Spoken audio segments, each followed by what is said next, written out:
Bumangga ang isang jeep sa likod ng isang pampasaherong bus sa Commonwealth Avenue sa Quezon City kagabi. Ang driver ng nakabanggang jeep agad na tumakas. Narito ang unang balita ni Jay Sabale.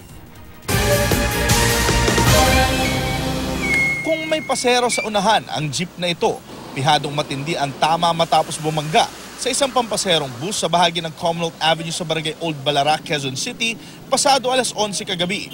Sa tindi ng pagbangga, pumasok ang unahan ng jeep sa likuran ng bus. Lakas eh, mano. Kasi upuan ko, gumanon ako eh. Buti nga, hindi tumama ako sa bakal eh. Dahil basa ang palusong na kalsada, posibleng ito raw ang dahilan ng aksidente. Siguro itong driver na to medyo mabilis ang takbo. So siguro hindi niya napansin itong bus na siguro nagbiglang nagbaba at parating naman to si jeep kaya sumalpok dito sa likod ng bus. Pero ang driver nito, mabilis raw na tumakas. Ano siya eh, parang bilugan ang mukha eh, nakashort eh. Kasi nakataligo na, nakita ko yung matakbo po. Parang bukaton lang yung gano'n lang siya.